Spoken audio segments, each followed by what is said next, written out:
L'ETF S&P 500 est considéré par les plus grands investisseurs comme étant l'un des meilleurs placements qui existent parce qu'il est simple, implique peu de frais et performe sur le long terme. Mais alors qu'est-ce que c'est un ETF concrètement? Pourquoi est-ce que c'est intéressant d'investir dedans? Quels sont les avantages et les risques? On va voir tout ça ensemble dans cette nouvelle série de 2 vidéos sur les ETF qui commence aujourd'hui. On se retrouve aujourd'hui pour un sujet qui m'a été énormément demandé sur ma chaîne, donc je vais essayer de vulgariser au maximum les informations de manière à ce que ce soit le plus digeste possible. Et si vous êtes complètement débutant, je vous invite quand même à aller voir mes précédentes vidéos sur la bourse parce que je ne vais pas revenir sur toutes les bases que j'ai déjà évoquées précédemment et qui sont pourtant nécessaires à la compréhension globale du sujet. Et comme toujours, je mettrai mes sources en description, donc n'hésitez pas à aller les voir pour vous faire votre propre avis sur le sujet et consolider tout ce que je vais vous expliquer aujourd'hui. De manière générale, essayez d'avoir un esprit critique sur tout ce que vous entendez et multipliez les sources de votre côté également. Ceci étant dit, mon but sur cette chaîne n'est pas de vous donner un kit d'investissement clé en main, mais plutôt que vous appreniez des choses et que vous compreniez ce que vous faites. Je veux surtout vous parler de mécanismes, vous montrer comment ça fonctionne et surtout vous présenter la diversité de ce qui existe et après vous serez libre de faire vos propres choix. J'ai décidé de diviser cette vidéo en 2 parties, tout simplement parce qu'il y avait beaucoup d'informations. De base, je comptais faire qu'une seule vidéo, mais après réflexion, je me suis dit que ce serait pas mal d'en faire 2 un petit peu plus complètes. Je ne sais pas exactement quand sortira la deuxième partie, mais probablement dans les semaines qui viendront. Alors pour information, au moment où sortira cette vidéo, je serai en Nouvelle-Zélande pour mon voyage de noces. Donc je serai moins présente sur YouTube les 3 prochaines semaines et je vous remercie de votre patience. Aujourd'hui, on va revenir sur des bases et des concepts clés. Qu'est-ce qu'un ETF ? Qu'est-ce qu'un indice et qu'est-ce que la bourse plus simplement. On va parler aussi des indices les plus connus et de leur composition. Et en deuxième partie, on parlera plutôt de stratégie, c'est-à-dire comment on investit dans des ETF, quels sont les frais, comment les dividendes sont gérés, etc., etc. Et de manière générale, si ce contenu vulgarisé en finance vous intéresse, n'hésitez pas à vous abonner. Alors pour commencer, qu'est-ce qu'un ETF? J'ai déjà expliqué ça dans plusieurs de mes vidéos, mais on va reprendre tout ça en détail aujourd'hui.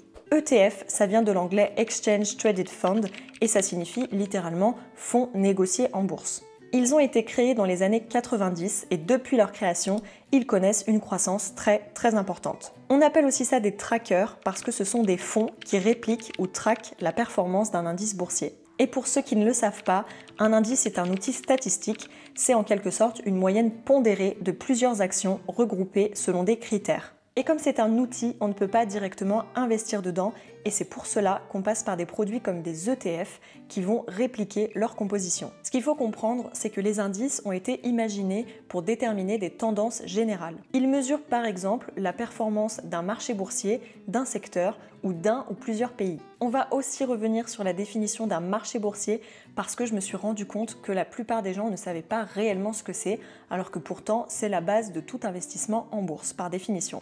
Dans le langage courant, quand on parle de marché boursier ou de bourse, on parle en réalité de place boursière. Et il en existe 60 dans le monde. C'est tout simplement un lieu où des actions, des obligations, des ETF et autres produits dérivés sont échangés. Les places boursières sont soit des lieux physiques avec des vrais gens qui échangent, soit des lieux électroniques avec des plateformes en ligne. Et historiquement, c'est bien ce que vous pouvez imaginer puisque les investisseurs échangeaient leurs titres au sein des places boursières selon un système d'enchères à la criée. On va prendre pour exemple les places boursières les plus connues pour que vous compreniez un petit peu mieux ce que ça implique. Le marché boursier de New York par exemple, c'est le New York Stock Exchange qu'on appelle aussi Wall Street.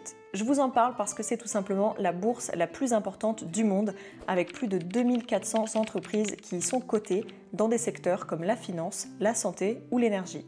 Il existe aussi une autre bourse très connue dans le monde et dont on entend de plus en plus parler et il s'agit du Nasdaq qui a aussi son siège social à New York. Mais la particularité de cette place boursière, c'est qu'elle fonctionne de manière purement électronique. Et au moment où elle a été créée, c'était la première place boursière à proposer ce système d'échange informatisé. Le Nasdaq, c'est quand même la deuxième plus grosse place boursière dans le monde avec des sociétés cotées comme Apple, Microsoft, Nvidia ou encore Tesla. Et vous l'aurez compris au vu des entreprises que je mentionne, le Nasdaq, c'est la bourse de la technologie. Les principales entreprises qui le composent sont issues de la tech, d'Internet et des télécoms. Il y a aussi des entreprises qu'on appelle à fort potentiel de croissance dans d'autres domaines, comme par exemple les transports, la santé ou les banques. Et vous pouvez vous demander le lien avec les indices et les ETF dans tout ça. Eh bien, comme je vous le disais, il existe des indices qui suivent le cours des marchés boursiers, comme par exemple celui du New York Stock Exchange.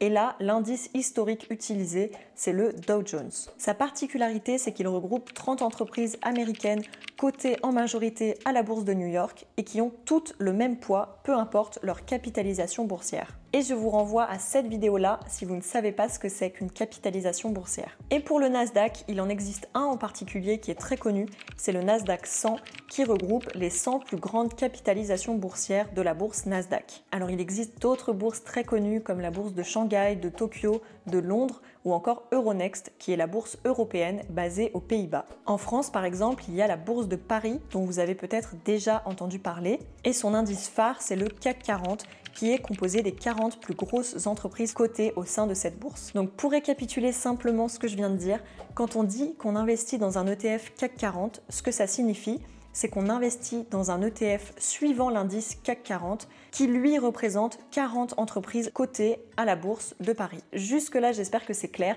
et si jamais vous avez des questions, n'hésitez pas à me les poser en commentaire. Petit aparté, mais je trouve que c'est aussi intéressant d'en parler, une entreprise ne peut pas être cotée à plusieurs bourses au sein d'un même pays en même temps. Par contre, elle peut être cotée sur plusieurs bourses dans le monde. C'est le cas par exemple de Tesla qui est cotée au Nasdaq mais aussi à la bourse de Francfort. Et pourquoi? Eh bien probablement pour augmenter ses possibilités d'échange, se faire connaître sur un autre marché et profiter d'une autre devise, mais tout ça, c'est pas le sujet de la vidéo.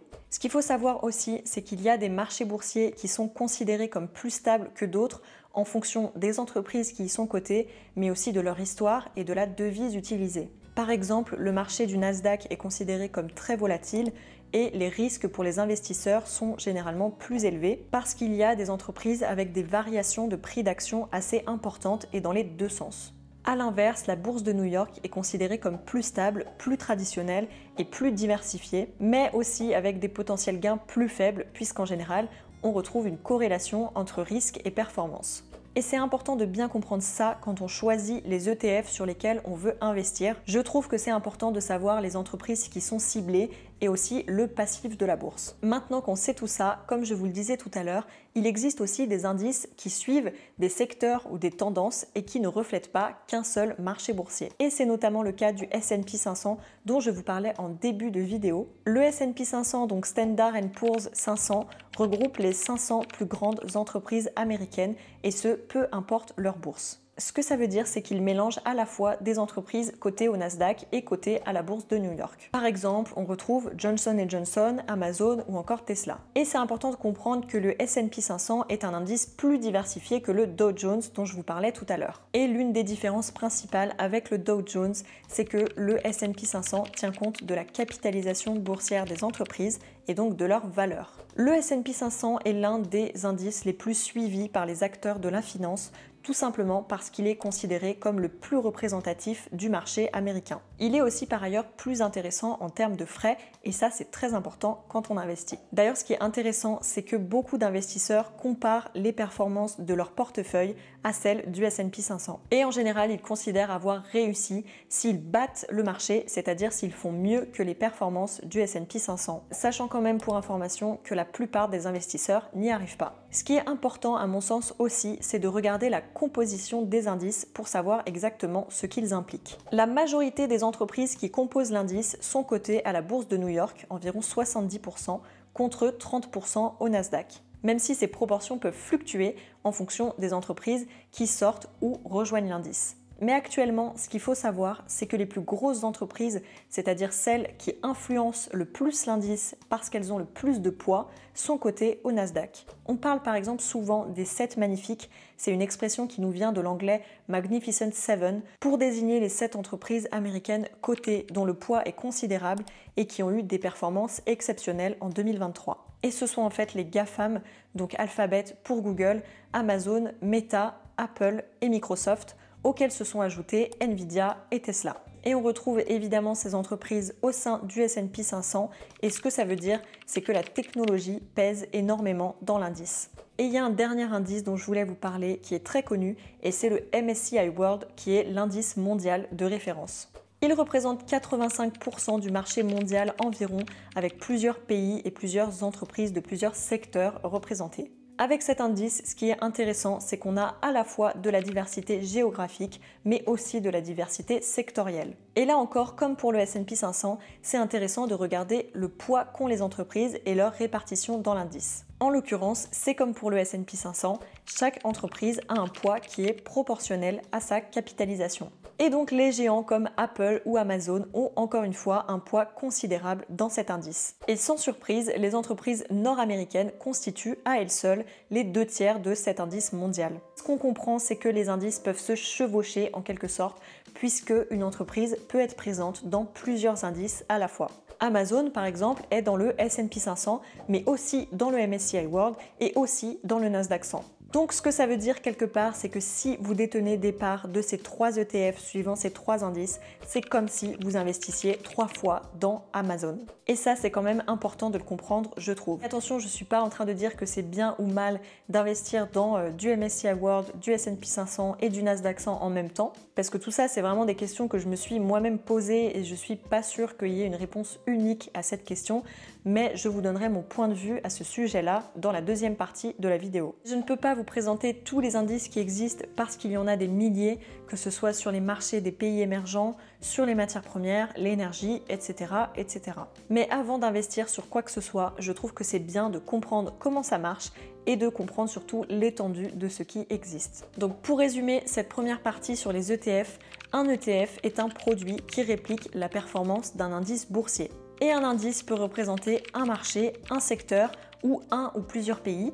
Donc on comprend qu'un ETF est diversifié par nature. Et il existe des milliers d'indices dans le monde qui peuvent se chevaucher puisqu'une entreprise peut être présente dans plusieurs indices à la fois. En tout cas, j'espère que la vidéo vous aura plu et si c'est le cas, pensez à liker et à vous abonner pour soutenir mon travail. Dans la deuxième partie, je vais vous parler des principales sociétés de gestion qui émettent des ETF, mais aussi de la gestion des dividendes, de la différence entre un ETF synthétique et un ETF physique, ainsi que de la gestion globale des risques par rapport aux ETF. Je vais vous laisser le temps de digérer tout ça, j'ai conscience que ça fait pas mal d'infos, mais je trouvais quand même important de revenir sur tous ces fondamentaux avant de rentrer un peu plus dans le vif du sujet. C'est pas forcément facile de vulgariser toutes ces informations et moi-même j'ai peut-être pu faire des erreurs dans cette vidéo. Si c'est le cas, n'hésitez pas surtout à me corriger en commentaire et à aller consulter les sources encore une fois. S'il y a des choses que vous n'avez pas comprises, pareil, n'hésitez pas à me poser des questions et j'y répondrai avec grand plaisir. Pour rappel quand même, je ne suis pas conseillère financière, je ne peux pas vous donner des conseils par rapport à votre situation personnelle. Je ne suis pas là non plus pour vous vendre des placements ou quoi que ce soit,